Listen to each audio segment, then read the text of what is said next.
กับสวัสดีสบายดีพ่อแม่พี่น้องเนาะพบกับบ่อใจซอมบอลลาแนลคือเก่านะพี่น้อง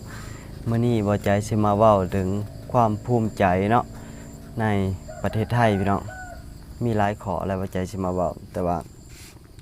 สิมาเว้าเลยนะพี่น้องเนาะข้อที่1เนาะที่บ่อใจตื่นตาตื่นใจเนาะประเทศไทยก็คือ1แม่นถนนหนทางพี่น้อง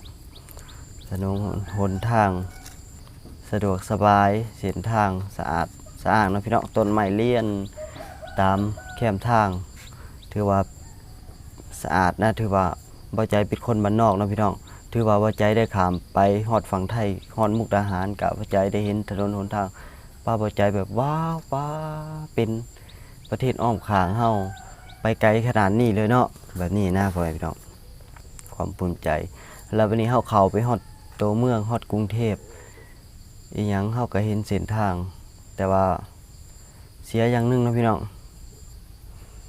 เส้นทางสะอาดสะอ้างกับมันต้องแลกมากับรถติดพี่น้องตัวนี้นะไผก็บ่มักนะพี่น้องเนาะผู้ใดก็บ่มักคือกันอันนี้เฮาก็ถือว่าข้ามไปเนาะข้อที่2พี่น้องคนไทยมีน้ำใจหัวใจสิเว้าให้ฟังเนาะคนไทยมีน้ำใจการที่คนลาวเฮาไปทำงานอยู่เมืองไทยคนไทยเพิ่นก็สิต้อนรับอย่างดีเนาะพี่น้องอย่างเจ้านายหรือเฒ่าแก่เพิ่นก็บ่ได้ถือเฮาเป็นลูกน้องบ่ได้ถือเฮาเป็นนายจ้างแบบว่าที่บ่ใจทำงานน่ะถือแบบว่าคันว่าผู้อายุสิแก่กว่าเฮาประมาณ5 ปีหรือ10 ปีเพิ่นก็ถือเป็นพี่เป็นน้องพี่น้องเพิ่นก็เอาแบบสบายสบายใจเฮานะแล้วก็ต่อมาเวลาเฮาเดือดร้อน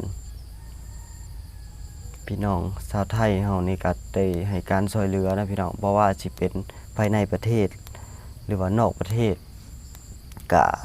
ให้ความช่วยเหลือแบบสม่ำเสมอพี่น้องถึงเฮาจะไปอยู่ประเทศไทยก็เพิ่นก็ยังช่วยเฮาอยู่ช่วยในการสมมุติเฮาเงินเฮาขาดเท่านั้นขาดเท่านี้เฮาแบบว่าเฮามีความจำเป็นอยู่ในบ้านเฮาเพิ่นก็ได้ให้เฮาแบบล่วงหน้าหยังทั้งที่เฮาก็บ่แม่นบัตรแรงงานแล้วก็เฮาก็บ่ได้อยู่ในกรรมสิทธิ์ของเพิ่นก็ยังให้การช่วยเหลือเนาะเพราะความไว้ใจเชื่อใจเนาะพี่น้องอันข้อนี้ต่อมาเนาะพี่น้องคนไทยมีมารยาทตัวนี้บ่ใจภูมิใจหลายพี่น้องคนไทยมีมารยาทนี่อย่างบ่ใจไปย่างตลาดเนาะพี่น้องไปย่างที่ตลาดเขามาส้นเฮาหรือเฮาไปส้นเขาก็ตามส้นปั๊บคนไทยว่าโทษครับพี่โทษครับพี่แปลว่าคือคำเว้าคำนี้นะแปลว่าคนไทยสิลั่นปั๊บสมมุติคือเฮ็ดหยังคือผิดไปน้อยนึงหรือหยังก็ตามจุดน้อยๆจุดเล็กๆกับคนไทยก็เพิ่นแนมเห็นเนาะจุดนี้เนาะขอโทษครับขอโทษครับอย่างนี้เลยขอโทษครับถ้าเป็นเด็กน้อยก็สิไหวขอโทษครับพี่ขอโทษครับประมาณนี้นะพี่น้องถ้าเป็นผู้ใหญ่ก็ขอโทษครับขอโทษครับจุดนี้ถือว่าสำคัญนะพี่น้องเนาะการที่เฮาเฮ็ดผิดอีหยังไปแล้วเฮาขอโทษนี่แต่ว่าอยู่ประเทศลาวก็มีอยู่แต่ว่า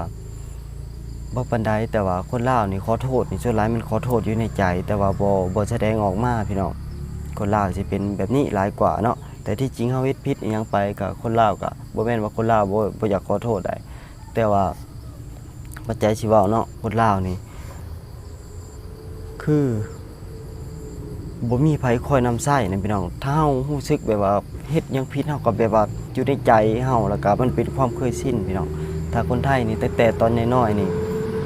ถ้าเฮ็ดผิดปุ๊บนี่ขอโทษให้เขาขอโทษเนาะเขาก็สิลืมเลยพี่น้องมันตัวนี้เป็นจุดที่ประทับใจเนาะพี่น้องเนาะประทับใจอีหลีแม่นการขอโทษอย่างบ่ใจตอนนั้นอายุบ่ใจประมาณ17 ปีนะ18 ปีแบบบ่ใจไปทำงานอยู่ประเทศไทยเนาะเป็นเฮ็ดงานคาแคร์พี่น้องแล้วบัดนี้ผู้ใหญ่เนาะอายุ30ปลาย32 33เอิ้นบ่ใจยังเอิ้นพี่แบบ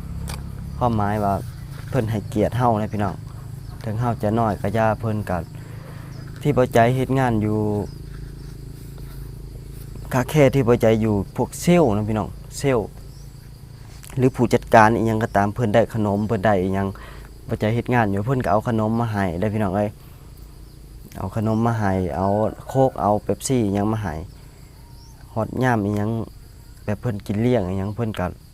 กำซับให้เฮาไปพี่น้องถึงเฮาจะบ่เป็นพนักงานเพิ่นก็ยาแต่ว่าแบบว่าเฒ่าแก่ของบ่ใจรับเหมานะรับเหมาแบบให้ไปเฮ็ดไปตั้งคาแคร์อยู่หั่นเด้อยู่ในศูนย์อยู่ในโชว์รูมอะไรพี่น้องก็เพิ่นกำซับให้บ่ใจไปให้ได้เนาะคือวันอาทิตย์เนาะมื้อนั้นเพิ่นก็กำซับให้ไปเบิดบ่แม่นแต่ว่าเซลล์อีหยังในผู้จัดการได้แล้วก็พวกสร้างพวกอีหยังก็เพิ่นก็ได้แบบว่ามีรถมาตั้งรถน้ำรถหยังก็เฮาบ่ได้ไปเอานะไปเอาบางเทื่อเฮาค้าเวียกค้างานเซลล์หรือบ่กับสร้างพวกเนี่ยสร้างพวกอีหยังก็ตามนะเพิ่นก็สิเอาแล้วเอามาเพื่อให้เฮาพร้อมพี่น้องตัวนี้เป็นจุดประทับใจหลายก็คือคนไทยมีน้ำใจนะพี่น้องเนาะมีน้ำใจนี่สำคัญที่สุดบัดนี้ขอต่อมานะพี่น้องประเทศไทยมีเวียกเฮ็ดที่ภูมิใจตัวนี้ก็ภูมิใจหลายประเทศไทยมีเวียกให้เฮาเฮ็ดตลอดพี่น้องคือเฮาบ่ทั่วหลายคนไทยไปทำงานอยู่ไทยก็บ่ค่อยสิตกงานนะพี่น้องคือว่าเฮาอยู่งานนี้เฮาก็ได้เฮ็ดตลอดบ่แม่นว่าเฮ็ดมื้อนี้แล้วมื้ออื่นบ่ฟ้าวมาเด้อมื้อหน้าจึงมาเด้อบ่แม่นเนาะพี่น้องคือเฮาได้เฮ็ดงานเฮ็ดตลอดมีเวียกให้เฮาเฮ็ดตลอดเฮาก็ได้เงินภูมิใจหลายพี่น้องตัวนี้ก็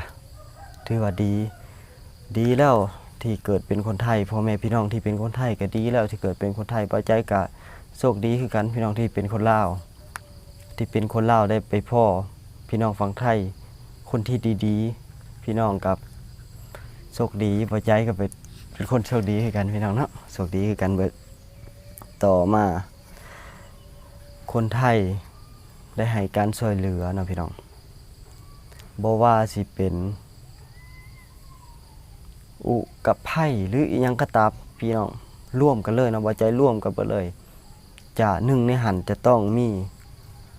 คนไทยหรือบริษัทใดบริษัทหนึ่งหรือว่าประชาชนไทยได้เข้ากันซอยเหลือพี่น้องสิว่าอีหยังก็ตามตัวนี้บ่ใจเห็นมาตลอดอย่างบริษัทน้อยๆเนาะที่บ่ใจไปต่อบัตรแต่ก่อนเนาะรถประมาณ10กว่าคันรถตู้ต่อพาสปอร์ตเพิ่นก็ยังระดมพี่น้องระดมเงินจากนักท่องเที่ยวนํแล้วก็จากเพิ่นเองนํแล้วก็จากโชเฟอร์รถหรืออีหยังก็ตามระดมไปซอยเหลือเนาะพี่น้องเป็นจังซั่นเด้พี่น้องเอ้ยตัวนี้ภูมิใจหลายพี่น้องเอ้ยที่มีพี่น้องดีๆเนาะอย่างคนไทยนะพี่น้องเนาะทางประเทศไทยตัวนี้เป็นการที่เฮาได้ที่จริงกับ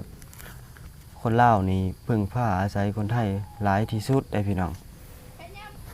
คนลาวได้อาศัยคนไทยนะพี่น้องเนาะมีเวียกเฮ็ดงานทำกับทุกมือนี่กับหลายพันหลายหมื่น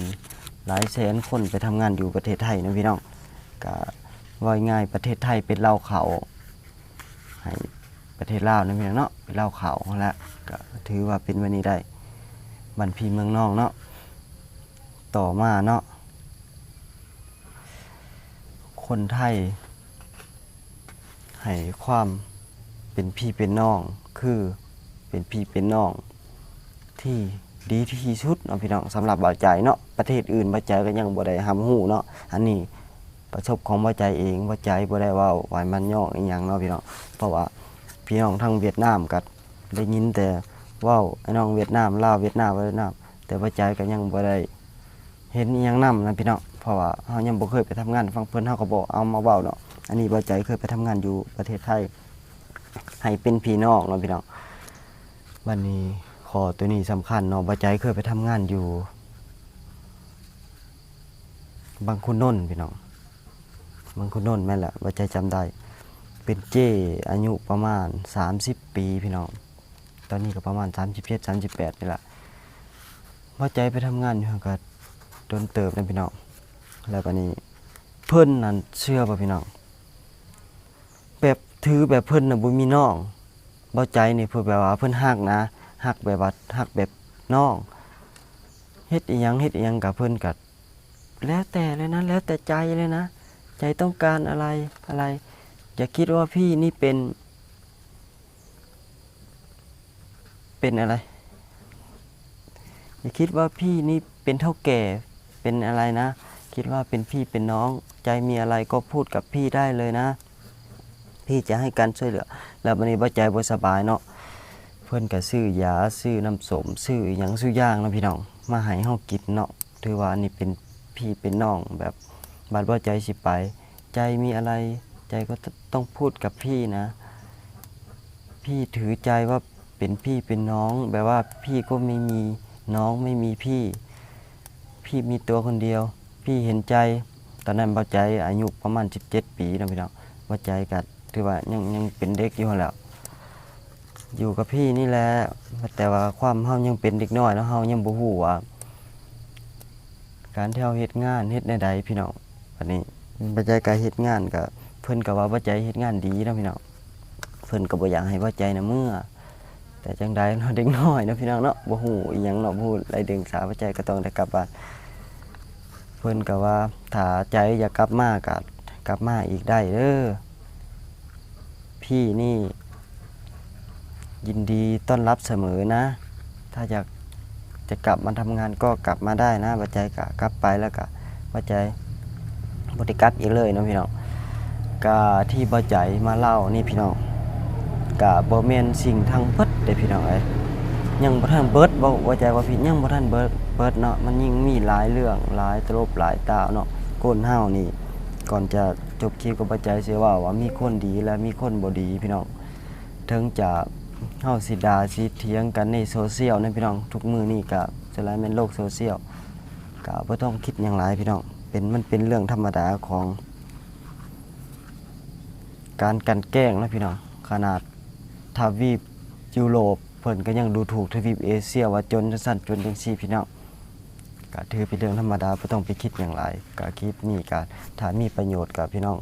อย่าลืมกดไลค์กดแชร์ให้บ่ใจเด้อพี่น้องเด้อเพื่อให้บ่ใจกำลังใจในการเฮ็ดคลิปต่อไปอีหลีถ้าพี่น้องมักอีหลีคลิปนี้ก็อย่าลืมกดติดตามพี่น้องกดติดตามเพื่อให้บ่ใจเฮ็ดคลิปต่อไปในมื้อหน้านะพี่น้องคลิปหน้าพอกันใหม่นะพี่น้องเนาะสำหรับมื้อนี้สบาย